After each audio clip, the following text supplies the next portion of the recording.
Welcome to this journey through one of the most disturbing cases recorded in United States history. Before we begin, I invite you to leave in the comments where you're watching from and the exact time at which you're listening to this narration. We're interested in knowing to which places and at what times of day or night these documented accounts reach.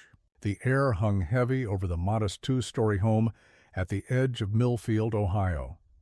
Spring had come early that year, 1923, but no flowers bloomed in the garden of the Turner property. The soil there had always been strange, too acidic, some said. Others whispered different theories that wouldn't be spoken aloud for decades to come.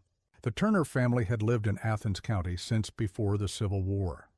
By all accounts, they were unremarkable, hard-working, private, and deeply devoted to their family traditions. Perhaps too devoted. Martin Turner was a respected doctor in the community, having taken over his father's practice in 1901. His wife, Eleanor, came from the neighboring county, daughter of a wealthy coal mine owner. Their marriage was considered advantageous by both families. Though Eleanor's family had expressed some hesitation initially, concerns that were documented in personal correspondence but quickly dismissed as pre-wedding nerves. What drew investigation to the Turner family wasn't a single dramatic event, but rather a pattern so subtle that it took a visiting census worker in 1960 to notice it.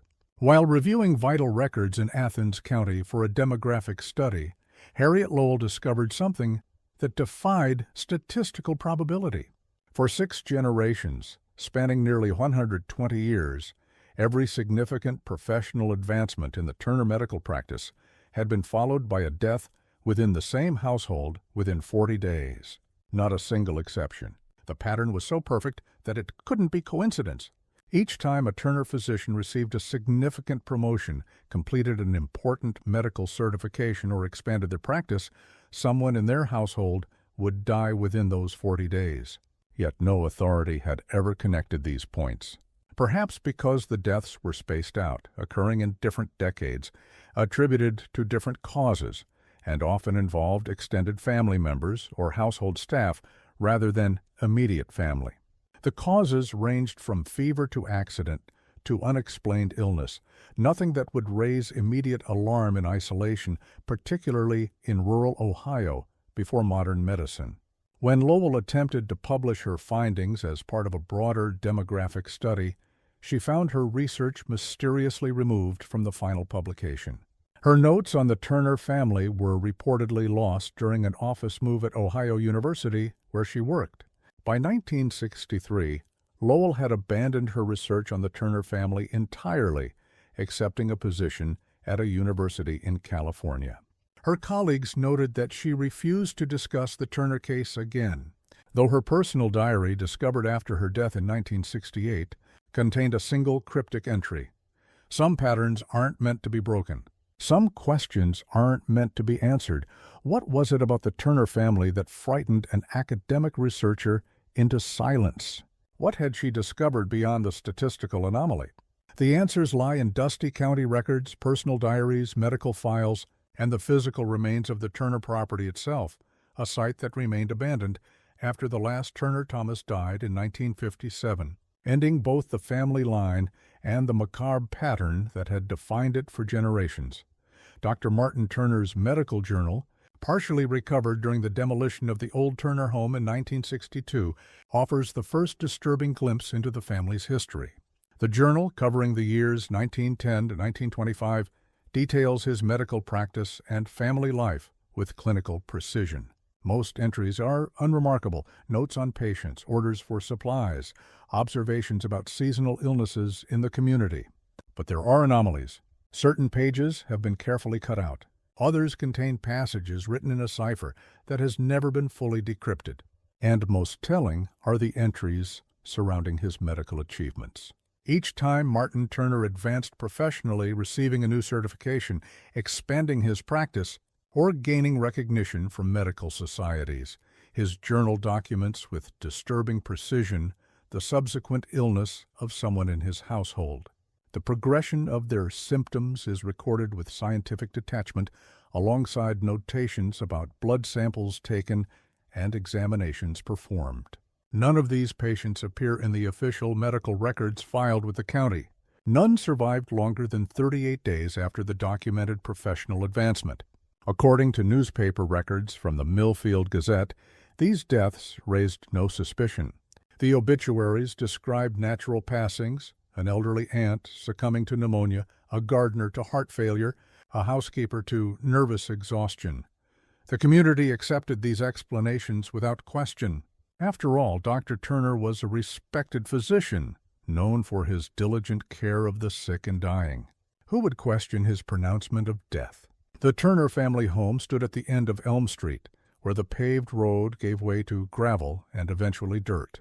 The property encompassed nearly 3 acres, unusual for a town residence, but fitting for a doctor who often needed to grow medicinal herbs and receive patients at odd hours. The house itself was built in 1867 by Martin's grandfather, Dr. William Turner, who had established the family practice after returning from medical training in Edinburgh. The architectural style was modest Victorian, 2 stories with a steep-pitched roof, wraparound porch, and a curious addition at the back that housed the doctor's office and examination room. What neighbors recalled most about the Turner property wasn't the house itself, but the silence. Even during daylight hours, the ground seemed unnaturally quiet. No birdsong, no insect buzz in summer. Adults attributed this to imagination and superstition, but delivery boys and postmen reported similar unease. As one postal worker noted in a 1932 personal letter, approaching the Turner place is like walking into cold water. The air changes, gets heavier somehow. I leave the mail in their box at the road now. Haven't set foot on that property in 3 years, not since I heard that sound coming from beneath the porch. The sound he referenced was never officially investigated. When questioned years later for the Lowell research, the postman refused to elaborate, saying only that some things were better left undescribed. This reluctance to speak directly about unusual occurrences at the Turner property became a pattern among Millfield residents. They would allude to oddities, but retreat when pressed for details, as though some unspoken agreement existed to leave the Turner family and their practices undisturbed. Eleanor Turner's personal diary, recovered from a locked chest in the attic of the Turner home, tells a different story than the public face the family presented. Her entries are sporadic, often written in a shaky hand that graphologists later suggested indicated extreme anxiety or fear. While she never explicitly accuses her husband of wrongdoing, there are troubling passages that suggest she knew more than she acknowledged publicly. Martin received word today that he's been accepted into the medical society, reads one entry from April 1918. I should feel proud, but instead I feel only dread. I know what comes next. Already he's looking at the household staff differently, assessing them with those clinical eyes. Aunt Judith seems to be his focus this time.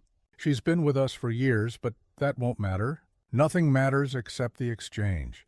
This is the Turner way. He reminds me of this whenever I question anything. The family must continue. The balance must be maintained. An entry dated July 1921, after Martin received a prestigious appointment, is even more concerning. I found Martin in the basement last night. The hour was past midnight. He didn't hear me on the stairs. There were jars on the table, so many jars, all carefully labeled with dates and names. Some of the names I recognized, people who had died in this house. He was measuring something in a graduated cylinder, making notes. When he finally noticed me, he closed his journal quickly and said I should be in bed. He seemed different, his eyes too bright, his movements too precise. Like someone else was wearing his skin. I pretended to believe him when he said it was just routine medical research. But I know better now. I've seen the basement. I've seen the jars. I know what happens after his advancements. The diary breaks off abruptly in late 1922, resuming again in early 1924, with handwriting that appears more controlled, more resigned. The tone of these later entries suggests a woman who has accepted her situation, however reluctantly.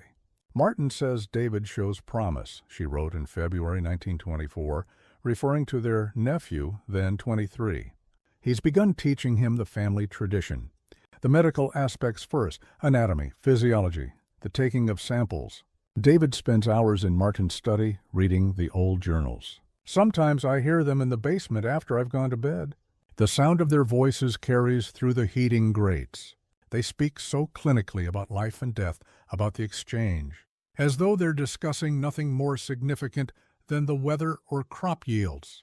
I wonder if David understands what he's being groomed for, if he realizes what it means to be a Turner doctor.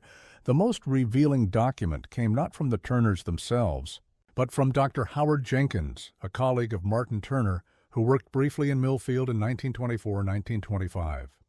After returning to his practice in Cincinnati, Jenkins made a series of notes in his personal journal about his time in Athens County. These notes were discovered by his grandson in 1966 while sorting through family papers and were subsequently donated to the Ohio Historical Society. I cannot shake my concerns about Turner's research. Jenkins wrote in March 1925, he speaks of a balance between professional advancement and death as though it were a scientific principle rather than mystical nonsense. Yet his conviction is absolute. He believes, truly believes, that his family exists under some sort of cosmic equation, that each new step forward in the family's medical standing must be balanced by a death. More disturbing are his experiments to test this theory. He has shown me records going back to his great-grandfather, documenting what he calls the exchange. Promotion dates, death dates, blood types, tissue samples preserved in formaldehyde, generations of this macabre accounting. Jenkins goes on to describe how Turner had theorized that the exchange required certain conditions to be fulfilled. The death couldn't be accidental or premature. It needed to follow a specific progression of symptoms. The deceased needed to have some connection to the Turner household. And most importantly, their passing needed to be facilitated by a Turner, specifically the family member who practiced medicine in each generation. He speaks of it as a family obligation, Jenkins wrote, a burden passed from one Turner doctor to the next, ensuring the family's continued success. When I suggested this sounded like murder, he became incensed. It's preservation, he insisted. Without the exchange, our medical abilities would wither and die. It's been proven. There was a time when we didn't understand, when a Turner doctor failed to advance because the exchange wasn't completed. The results were catastrophic. What Jenkins found most disturbing was not just Turner's belief, but the evidence he presented to support it. According to Jenkins's notes, Turner had shown him a family history documenting 3 consecutive failed medical careers in the 1840s, a period when the family had temporarily abandoned the exchange after immigrating to America. Only after resuming the practice did Turner physicians begin to thrive again. This pattern had convinced generations of Turner doctors that the exchange was necessary, that without it, their professional success would end. I cannot decide if Turner truly believes this superstition or if it's an elaborate rationalization for something more sinister, Jenkins wrote. The precision with which he documents these deaths, the samples he collects, the measurements he takes, it goes beyond medical curiosity.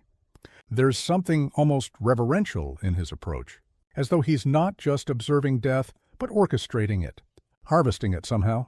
I've seen his basement laboratory, the jars of preserved specimens dating back decades, the detailed notes on each subject's final moments. This isn't medicine, as I understand it. Jenkins never specified what catastrophic meant in the context of failed exchanges, and his journal entries about Turner end abruptly in April 1925. County records show that Jenkins left Millfield suddenly, breaking his 2-year contract with the local hospital. He never publicly spoke about his time there, and when contacted by researchers in 1967, he refused to elaborate on his journal entries, stating only that some medical ethics violations are better left in the past.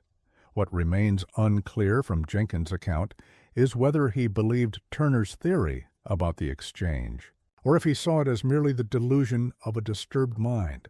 What is clear is that Jenkins was sufficiently troubled by what he witnessed to break a contract and leave town abruptly, actions that would have had significant professional consequences at the time. The Turner home itself seems to have held physical evidence of the family's disturbing practices. During demolition in 1962, workers discovered a sealed room in the basement, accessed through a hidden door in Dr. Turner's office. The room contained medical equipment dating back to the 1860s, along with preserving jars, surgical instruments, and bound ledgers. Unfortunately, before authorities could properly examine the contents, a fire broke out, destroying much of the evidence. The fire was ruled accidental, attributed to old wiring, though some investigators noted the convenient timing. One of the demolition workers, Samuel Hayes, provided a brief account of what he saw before the fire broke out. His statement, taken by a local reporter but never published, described a room approximately 15 feet square with walls lined with shelves. The shelves were full of jars, Hayes reported, each one labeled with a name and date. Some of the dates went back to the 1870s. Inside the jars were pieces. I don't know what else to call them. Not organs exactly. More like samples. Tissue samples, maybe. All preserved in some kind of liquid. There were dozens of them, maybe hundreds. And in the center of the room was a table, like an operating table, but smaller, with straps and drains. The floor beneath it was stained dark, despite looking like it had been cleaned regularly. When I asked the foreman what we should do, he said to report it to the authorities. But before they arrived, the fire started. Strangest fire I ever saw. Burned hot and fast, but only in that room. Like it knew exactly what needed to be destroyed. Hayes's account was dismissed as exaggeration by local officials, who pointed to the man's known fondness for embellishment and alcohol. Yet physical evidence recovered from the site after the fire partially corroborates his description. Fragments of glass jars with partial labels were found in the debris, as were the remains of medical instruments dating to various periods. What survived were fragments of the ledgers, partially burned but still legible in sections. These pages, currently held in the sealed archives of the Athens County Historical Society, contain entries that correspond to professional advancements and deaths in the Turner family from 1861 to 1942. Each entry includes medical observations, times of death, and cryptic notations about successful transference and balance restored. One particularly disturbing entry, dated June 1897, reads, "Subject expired at 03:17, precisely 33 days after William's appointment to the hospital board. Final extraction completed by 04:05. Complete transference confirmed by 04:30. Subject displayed ideal progression of symptoms throughout. Samples preserved for comparison with 1889 and 1892 subjects. Balance restored. The practice thrives." Perhaps most disturbing was the discovery made during the excavation of the Turner family plot in 1965, when the cemetery was being relocated to make way for a highway expansion. While the official records showed 12 Turner graves, excavation revealed 17 coffins. 5 had no headstones or markers of any kind. These contained what appeared to be normal human remains, but none matched the documented Turner family members. This discovery raised questions about the identity of these individuals and why they were buried anonymously on Turner property. The highway project was rerouted, and the Turner Cemetery remains undisturbed to this day, surrounded by a tall iron fence and marked private property. The discovery of unmarked graves raised questions about the Turner practice that had never been publicly addressed. Who were these undocumented individuals buried on family property? Were they victims of the exchange or something else entirely? Without access to the original documentation or further excavation, answers remain speculative at best. The pattern that census worker Harriet Lowell had discovered went beyond simple statistical anomaly. It suggested a deliberate orchestration of death spanning generations, a family preserving its professional success through a terrible bargain. But the full truth of the Turner family practice might never have come to light if not for the discovery of Eleanor Turner's second diary in 1968. This diary, found concealed in the wall of a bedroom closet during renovation of a neighboring property, covered the years 1930-1937 after Martin Turner's death. In it, Eleanor writes more openly about the exchange and her growing horror at her own complicity. Martin is gone, she wrote in 1931, but the obligation remains. David, her nephew, has taken up his uncle's instruments. He says he has no choice, that without the exchange, his medical career will wither and die. I asked him how he can be certain, and he showed me the family journals, the records going back to Scotland, before the family even came to America. There was a time, he says, when they didn't know. When 3 Turner doctors failed in succession because the exchange wasn't properly completed. After that, they learned. They developed a method. Eleanor's entries become increasingly detailed as the diary progresses, suggesting a woman attempting to process her family's disturbing legacy through the act of documentation. She describes the typical progression of the exchange in clinical terms that echo her late husband's medical journal. It always begins the same way. After a Turner physician advances professionally, David identifies a suitable subject, usually someone elderly or already ill, though sometimes I wonder if their illnesses are entirely natural or if David hastens them along to synchronize with the advancements. The subject is brought into the household under some pretext, a distant relative needing care, a patient requiring special attention. Then the observation begins. Daily examinations, blood tests, measurements of vital signs. David records everything in his journal, just as his uncle did, just as his great-grandfather did before him. The subjects always follow the same progression of symptoms. First fatigue, then difficulty breathing, then a kind of wasting. They grow increasingly translucent, as though something essential is being drawn out of them. By the 3rd week, they're bedridden. By the 4th, they rarely speak. And somewhere between day 30 and 40, they expire. Always at night. Always with David in attendance. Always with those jars and instruments. What Eleanor describes is not just a family superstition, but a methodical, pseudo-scientific practice passed down through generations.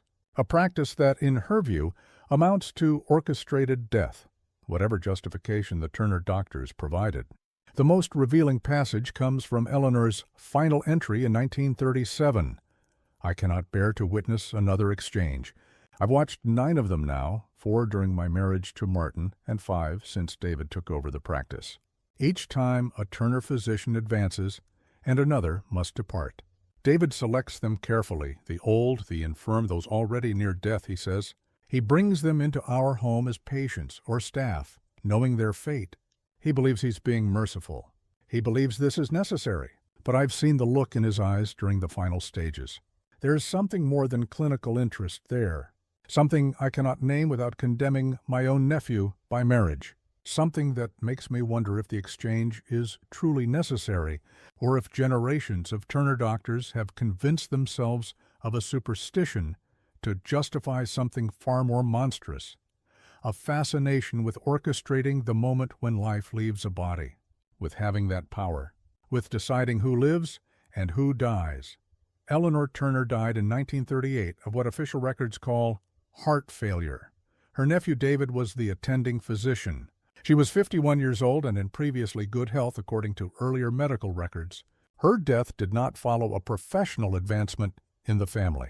This inconsistency raises troubling questions about whether Eleanor's death was natural or whether her increasing documentation of family practices led to her premature demise.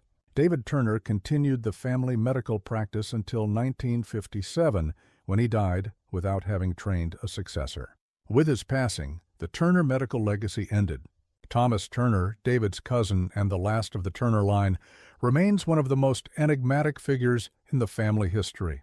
Born in 1902, he was educated at home until age 16, then attended college in Pennsylvania, the first Turner to pursue higher education outside Ohio. He returned to Millfield in 1945 after his cousin suffered a stroke, taking over management of the household, but not the medical practice. Thomas had studied literature, not medicine, breaking the family tradition of medical practitioners. According to local records, the period following his return to Millfield was the first time in 6 generations that no Turner deaths occurred following professional advancements, because no such advancements took place. What little is known about Thomas comes primarily from his correspondence with a college friend. John Wilson discovered among Wilson's effects after his death in 1960. The letters, spanning 1940-1957, reveal a man increasingly troubled by his family legacy. "There are things I cannot explain even to you, my dearest friend," he wrote in 1947. "Responsibilities that come with being a Turner. David has shown me the journals, the records, the samples. All those lives carefully documented, carefully ended. He calls it preservation. I call it something else, though I dare not write the word even here. He wants me to study medicine, to continue the family tradition. But I've made a different choice. With me, it ends."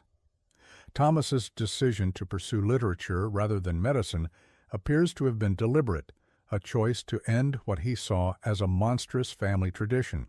Yet his cousin's medical records indicate attempts to persuade Thomas to reconsider, suggesting either that his career choice was constantly challenged or that pressure to continue the exchange persisted despite his rejection of medicine.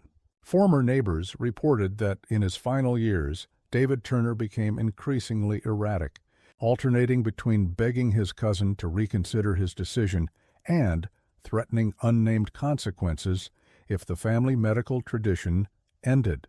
Thomas died in 1957 at age 55 from what death records list as acute respiratory failure. Like his aunt before him, his death was certified by a family member, his cousin. Unlike the previous pattern of Turner deaths, Thomas's was not preceded by a medical advancement in the family. This disruption of the established pattern suggests either that the exchange was no longer deemed necessary in the absence of medical advancement, or that Thomas's death served some other purpose in the Turner practice. With Thomas's passing, the direct Turner line ended. David Turner died 3 months later, leaving the property to distant cousins who never occupied it. The house remained vacant until its demolition in 1962, though neighbors reported occasional lights in the windows and sounds from within, observations attributed to vandals or transients, but never officially investigated. Or did it truly end? In 1959, a year before Harriet Lowell began her ill-fated research, a fire destroyed most of the Turner medical records stored at the county courthouse. The fire was ruled arson, but no perpetrator was ever identified. Some speculated that someone wanted to ensure that Turner's secrets remained buried. The investigation into the Turner family was officially closed in 1968 after the lead investigator, Detective James Mercer, suffered a nervous breakdown. His case notes, obtained through a Freedom of Information request in 1969, contain a troubling final entry. The pattern goes beyond the Turners. I've found 7 other families in Ohio, Pennsylvania, and Virginia with similar statistical anomalies, all with medical practitioners in the family, all with perfect correlations between professional advancements and deaths. This isn't isolated. It's spreading. Mercer's claims were dismissed as paranoia by his department. He was institutionalized briefly before retiring from the force. He refused all interviews until his death in 1974. The investigation into the Turner family was never reopened. What Mercer discovered in his investigation, and what drove him to apparent psychological collapse, remains largely unknown. Most of his case files were either sealed or destroyed following his breakdown. What survived are fragmentary notes suggesting that he had identified other families with patterns similar to the Turners' families, where professional advancements and deaths occurred in perfect correlation over multiple generations. One such family was the Caldwells of Marietta, Ohio, approximately 40 miles southeast of Millfield. Like the Turners, the Caldwells had produced physicians for several generations, and county records showed a similar pattern of deaths following medical advancements. Mercer's notes indicate that he traveled to Marietta in early 1968 to investigate, but whatever he discovered there is missing from the surviving documentation. His calendar shows a meeting scheduled with Dr. Thomas Caldwell on February 17, 1968, but no record of this meeting exists. 3 days later, Mercer was found in his hotel room in an apparently catatonic state, unable or unwilling to speak. He remained hospitalized for 6 weeks before being released into his family's care. Mercer's wife later reported that in rare lucid moments he would speak of the network and the society, terms he never fully explained but which seemed to terrify him. "They're all connected," he allegedly told her shortly before his death. "It's not just families, it's an organization. They know each other. They share techniques. They maintain the balance together." Whether these statements reflected genuine discovery or paranoid delusion remains impossible to determine with certainty. The Turner property remained vacant until 1970, when it was purchased by a development company with plans to build a subdivision. Construction began but was abandoned after 3 workers suffered unusual accidents on site. The property was subsequently rezoned as agricultural land and remains empty to this day. Locals avoid the area, claiming the soil never yields crops, though no scientific testing has ever confirmed any abnormalities. The accidents that halted development were officially attributed to unsafe conditions in the old foundation and well structures. According to police reports, one worker fell into an unmarked shaft, suffering multiple fractures. Another experienced sudden respiratory distress while excavating near the former location of the basement laboratory. The third reported hearing voices just before a partial wall collapse that nearly crushed him. All 3 refused to return to the site, and other workers soon followed, citing bad feelings and wrong air around the property.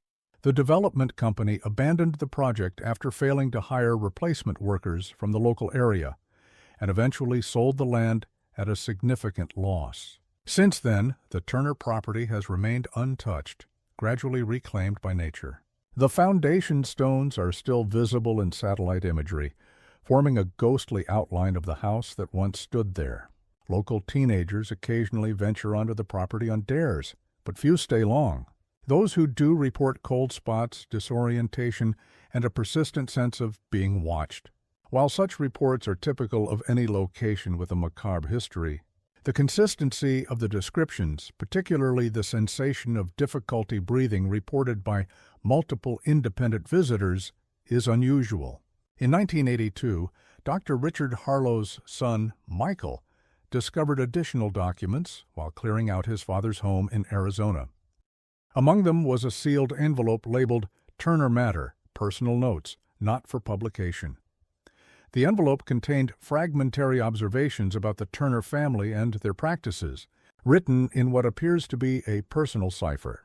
Though never fully decoded, portions suggest that Harlow had more than a passing familiarity with the Turner case, and possibly with their methods. One partially decoded section reads, "The preservation technique pioneered by W. Turner represents a significant advancement in our understanding of life force transference. His grandson has refined the process considerably, achieving nearly 100% efficiency in the exchange. The Society should consider standardizing his methodology across all participating families." This reference to the Society echoes Detective Mercer's ramblings, suggesting that his claims of a wider network might not have been entirely delusional. If such an organization existed, composed of medical practitioners engaged in practices similar to the Turners, it would explain both the systematic suppression of evidence and the strange synchronicities between families observed in Mercer's investigation. What remains of the Turner legacy are fragments, partial records, personal accounts, physical evidence that disappeared before it could be properly examined. The full truth of their practices may never be known, but the pattern Harriet Lowell discovered remains statistically impossible. For 6 generations, every professional advancement followed by a death with clinical precision. In 1965, a former housekeeper for the Turner family, Martha Simmons, gave her only interview about her time working in the household. Then 78 years old, Simmons spoke to a local newspaper reporter about the strange atmosphere in the Turner home. "There was always a sense of waiting," she said. "Whenever Dr. Turner received a new honor or position, the household would change. He would bring in someone new, a distant relative needing care, a patient requiring special attention. We all knew what it meant, though no one spoke of it. We knew that person wouldn't leave the house alive. We could feel the exchange happening, like the air was being slowly pulled from one person to another." I left after the second advancement. I witnessed. I couldn't bear to watch another. But sometimes I still dream about that house, about the sounds from the basement at night, about the way Dr. Turner would emerge from his private room with those empty glass jars, about the way he'd look at people, measuring their remaining days. Simmons described a particular incident that had haunted her for decades. It was after Dr. Turner was appointed to the State Medical Board in 1914. He brought in an elderly man, introduced him as a cousin from Kentucky needing care. The man seemed healthy enough at first, just tired from the journey. But within days, he took to his bed. I was assigned to bring him meals, to sit with him sometimes. I watched him fade. There's no other word for it. Day by day, he grew more transparent, as though something was being drawn out of him. His skin thinned. I could almost see through his hands near the end. And each day Dr. Turner would come with his bag, take samples, make notes. Once I entered the room unexpectedly and found the doctor with a strange device, like a glass tube connected to a jar. He was holding it near the old man's mouth as he slept. He dismissed me immediately, but not before I saw something, a kind of mist passing from the man into the tube. The next morning, the doctor seemed somehow more vibrant, more focused. 3 days later, the old man died. No one seemed surprised or particularly saddened. It was as though his purpose had been fulfilled. Simmons died 3 weeks after giving this interview. The cause of death was listed as natural causes. She had no known connection to any Turner family members still living in the area. Her testimony represents one of the few first-hand accounts of the exchange in progress, suggesting a process more tangible than mere superstition, something that could be observed, recorded, and perhaps even measured. A similar account comes from Willard Jenkins, the son of Dr. Howard Jenkins, who as a child accompanied his father on a visit to the Turner home in 1925. In a statement recorded in 1967 but never published, Jenkins, then in his 50s, recalled a disturbing scene witnessed through a partially open door. "Father thought I was waiting in the car, but I'd slipped back into the house to use the bathroom. As I passed Dr. Turner's study, I saw them both inside, my father and Turner, standing over what looked like a body on a table. They were watching something leave the person's mouth, a sort of illuminated vapor that Turner was collecting in a device that looked like a complex glass bottle. Father was taking notes, his expression both horrified and fascinated. I ran back to the car and never mentioned what I'd seen. 2 days later, we left Millfield. Father never spoke of the Turners again, though sometimes I'd find him at night reviewing his notes from that period, always locking them away when he realized I was watching. These accounts suggest that whatever the Turner family practiced, it left witnesses, individuals who observed something beyond conventional medical treatment or mere superstitious ritual, something that appeared to transfer life essence from one individual to another through physical means. The last documented reference to the Turner family case comes from a partially burned memorandum discovered in the personal effects of Dr. Richard Harlow, Dean of Medical Research at Ohio University, from 1950-1965. The memorandum, dated March 1960, appears to be addressing concerns raised by Harriet Lowell's initial research regarding the statistical anomaly in Athens County vital records. This line of inquiry is unproductive and potentially damaging to the reputation of the medical community. The Turner family has contributed significantly to medical research in this region for generations. Their private practices, while perhaps unorthodox by current standards, were conducted during periods when medical ethics were less clearly defined. I recommend all research materials related to this matter be removed from university archives and the inquiry terminated. Some medical advances come at costs we choose not to examine too closely. The Turner contributions to our understanding of life-death transitions remain valuable, regardless of their methods. The memorandum was never officially acknowledged by the university. When questioned in 1968, Dr. Harlow claimed no knowledge of its existence or of any Turner family research. He retired the following year and moved to Arizona, where he lived in seclusion until his death in 1974, the same year Detective Mercer died. The coincidence of these deaths, Harlow and Mercer, dying within months of each other, both having been connected to the Turner investigation, raised questions that were never officially pursued. Harlow's death was attributed to heart failure, Mercer's to complications from pneumonia. Both men were cremated, as specified in their wills. No autopsies were performed. What's particularly striking about Harlow's memorandum is the reference to Turner contributions to our understanding of life-death transitions, suggesting that the family's practices, whatever they entailed, had some recognized scientific value, at least within certain circles. This raises disturbing questions about how widely known the Turner methods might have been, and whether similar practices might have been tolerated or even encouraged by medical institutions of the time. Today, the Turner family is largely forgotten in Athens County.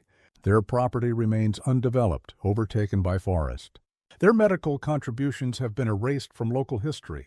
The statistical pattern that Harriet Lowell discovered has been dismissed as coincidence or faulty research methodology. The physical evidence of their practices has been lost, destroyed, or sealed away in archives that require special permission to access. But the pattern remains, documented in vital records for those who know where to look. 6 generations of perfect balance between professional advancement and death. 6 generations of Turner doctors facilitating the exchange. 6 generations of a family preserving its success through the carefully orchestrated deaths of others. And somewhere, perhaps, other families continuing the practice. Other doctors convinced that this balance must be maintained. Other perfect statistical impossibilities waiting to be discovered in county records across America. In 2003, a graduate student at Ohio University attempted to research the Turner family for a thesis on early rural medical practices. After initial encouragement from faculty, the student reported increasing institutional resistance, culminating in a formal recommendation to choose another subject. When pressed for a reason, a senior professor allegedly responded, "Some medical histories intersect with ongoing practices in ways that make contemporary research problematic. The Turner case is one of these. I suggest focusing on something less sensitive." The student subsequently abandoned the project, and no academic research on the Turner family has been attempted since. This pattern of institutional resistance to Turner research spans decades and multiple organizations, suggesting either a remarkable coincidence or a deliberate effort to suppress information about the family and their practices. If such efforts exist, they raise troubling questions about who might be coordinating them and why certain aspects of medical history remain effectively off-limits to academic inquiry. For the Turners, every professional advancement brought a death. The family believed this exchange was necessary for survival. But the true horror may be that it wasn't necessary at all, merely the justification for generations of doctors who appointed themselves arbiters of mortality, who found in this family tradition the perfect cover for a more disturbing fascination with the transition from life to death. The question that haunts this case is whether the Turner practice was unique or merely one example of a wider phenomenon. Detective Mercer's fragmented notes suggest the latter, that similar patterns might exist in medical families across the country, hidden in plain sight within vital records.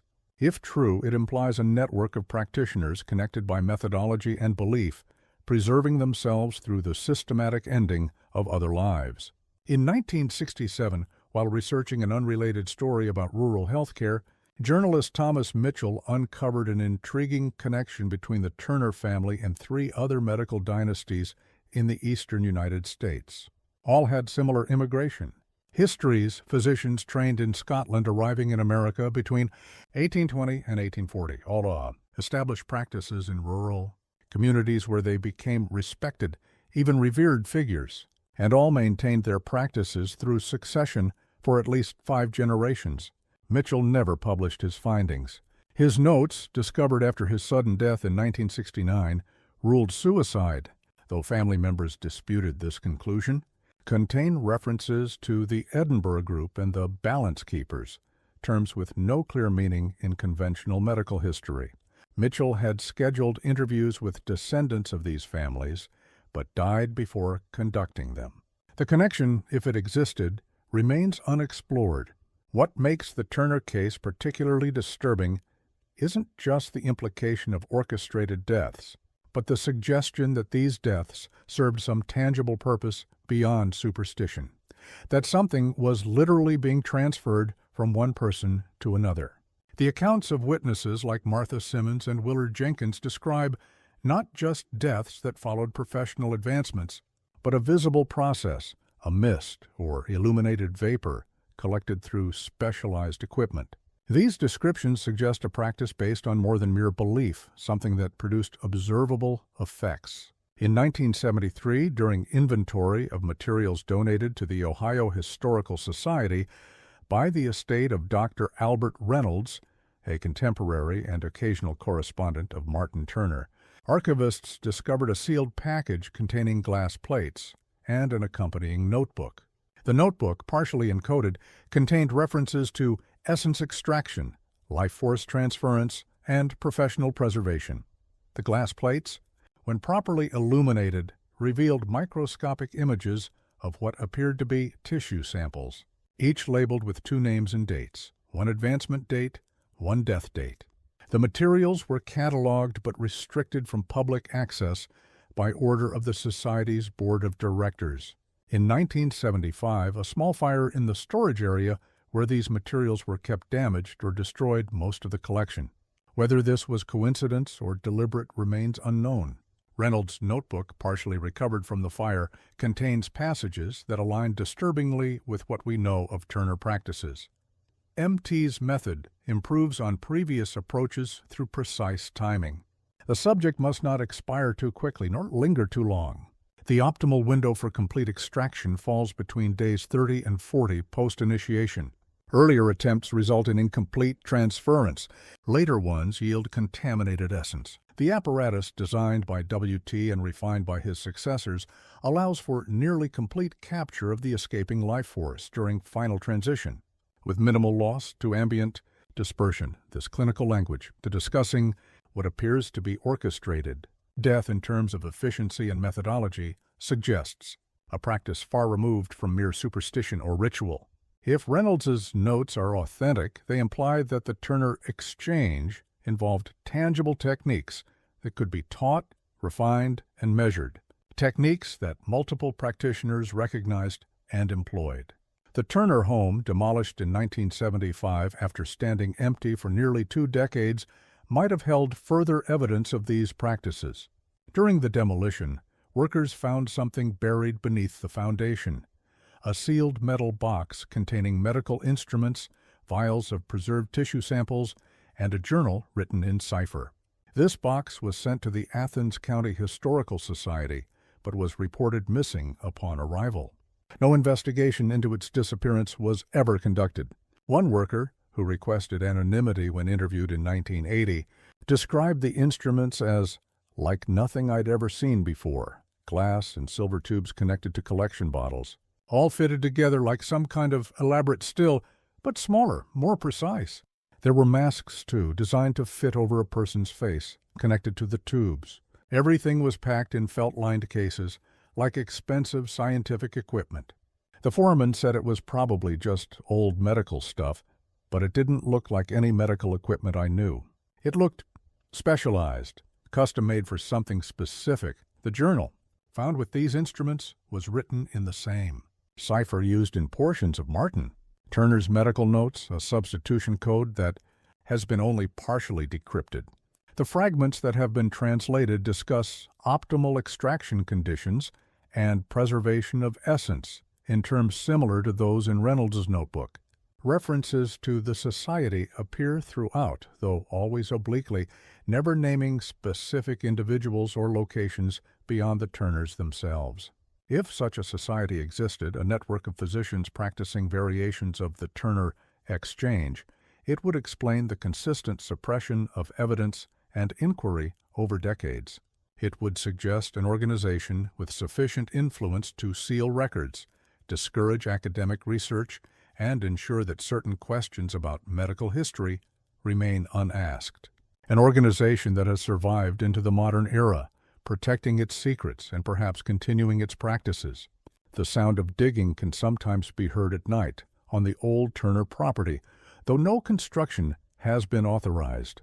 Local teenagers who have ventured thereon dares report finding small holes in the earth, as though someone were searching for something buried long ago. Perhaps for answers, perhaps for evidence, or perhaps to ensure that some secrets remain permanently interred. In 1976, geologist Dr. Ellen Morris conducted soil samples from the Turner property as part of a broader study of the Athens County water table. Her findings, while never officially published, noted unusual chemical compositions in the soil, particularly elevated levels of certain compounds associated with preservation techniques used in the late 19th century. When questioned about these findings in 1977, Morris declined to elaborate, stating only that her research had taken a different direction. Colleagues reported that she had destroyed her notes on the Turner property samples and refused to discuss the matter further. Her subsequent research focused exclusively on geological formations in western states, far from Ohio. The Turner case represents something uniquely disturbing in the annals of American medical history. Not a single criminal act, or even a series of crimes, but a systematic practice maintained over generations. A practice that, if the evidence is to be believed, treated human death as a resource to be harvested, a transaction to be completed, a balance to be maintained. A practice that may have extended beyond a single family to a network of practitioners united by methodology and belief. The last Turner died in 1957, but the questions their family raised about medical ethics, about how far someone might go in the name of professional advancement, and about how effectively the medical establishment can hide its own dark chapters, these questions remain very much alive. In the county archives, in the sealed records of the Historical Society, and in the memories of those few still living who encountered the Turner family, fragments of their story persist. Not enough to prosecute, not enough to confirm beyond doubt, just enough to suggest that for 6 generations, a family of doctors practiced something beyond conventional medicine in that house on the edge of Millfield, something that ensured their professional success through the systematic ending of other lives. Just enough to make us wonder what other patterns might exist in birth and death records, waiting for someone to notice the perfect, impossible correlation. Just enough to make us question whether every doctor who tends to the dying is merely easing their passage or orchestrating it as part of some greater design. The last official investigation into the Turner family ended in 1968 with Detective Mercer's breakdown. No law enforcement agency has shown interest in the case since, despite the disturbing implications of the evidence that has surfaced. Perhaps because the principals are all deceased. Perhaps because the statute of limitations on any conceivable crimes has long expired. Or perhaps because some inquiries lead to places that even official institutions prefer not to explore. In 1980, a reporter for the Athens Messenger attempted to revive interest in the case through a series of articles about unsolved mysteries in county history. After the first installment, which outlined the basic facts of the Turner pattern without speculation, the series was abruptly canceled. The reporter was reassigned to sports coverage. When asked years later about this editorial decision, the former editor said simply, "Some stories aren't worth the trouble they bring." He declined to elaborate on what trouble had resulted from the single published article. A researcher using modern data analysis tools might be able to identify other families with patterns similar to the Turners' perfect. Correlations between professional advancements and deaths over multiple generations. But such research would require access to vital records across numerous counties and states, many of which remain undigitized or restricted. And if Detective Mercer's experience is any indication, identifying such patterns might lead to resistance from unexpected quarters. For those who have studied the Turner case, the most disturbing aspect isn't just what the family may have done, but how effectively their activities were concealed, not through elaborate conspiracies, but through the simple protection afforded by medical authority and social standing. Dr. Martin Turner certified the causes of death in his own household. His nephew did the same. Their pronouncements were accepted without question because they were doctors, respected, trusted figures in the community. This same authority allowed them to bring individuals into their home, to treat them for conditions that were never officially diagnosed, and to certify their deaths without external review. In many ways, the Turner case illustrates how completely we trust medical professionals with matters of life and death, and how vulnerable this trust makes us to those rare practitioners who might abuse it. The soil on the Turner property remains barren. Nothing grows there. Nothing has for decades, as though the land itself remembers what was taken from it, what was given to it, and what terrible balance was maintained there for over a century. Local real estate developers have proposed new uses for the property multiple times since 1980. A housing development, a shopping center, a medical office park. Each time, the proposals have been abandoned after initial surveys, the developers citing unstable ground conditions or unexpected costs. The land remains untouched, gradually returning to forest, except for the rectangular area where the house once stood, which remains stubbornly empty of vegetation. Aerial photographs show it clearly, an approximately 3,000 square foot rectangle of bare earth in the middle of increasingly dense woodland, a footprint of absence that persists decades after the structure was removed. Soil scientists who have studied samples from the site find no obvious chemical reason for this persistent barrenness. The pH levels are slightly elevated, but not prohibitively so for plant growth. There are trace elements consistent with coal ash and certain chemicals used in early photographic development, both common in households of the period, but nothing that should prevent vegetation from establishing itself after so many years. One researcher, writing in a personal journal rather than a scientific publication, suggested that the land remembers what was done there, a statement more poetic than scientific, but perhaps no less true for that. In the end, the story of the Turner family isn't about supernatural forces or curses.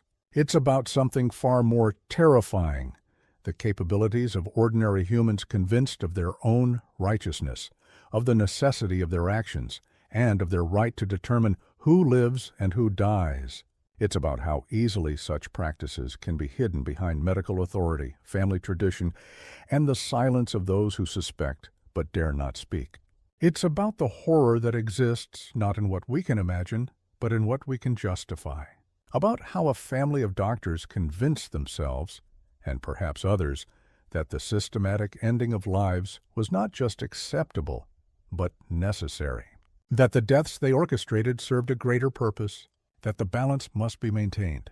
And perhaps most disturbing of all, it's about the possibility that they weren't alone, that other families in other communities practiced similar exchanges, that some version of this practice might continue today, hidden behind medical credentials and institutional protection, waiting for another Harriet Lowell to notice the pattern, to ask the questions that need asking, regardless of who might prefer they remain unasked. For the Turner family, every professional advancement brought a death. They called it an exchange, a balance, a necessity. History might call it something else entirely. But whatever name we give it, the pattern remains, perfect, impossible, and utterly human in its horror. And somewhere in Athens County, on a patch of land where nothing grows, the earth remembers what was done there.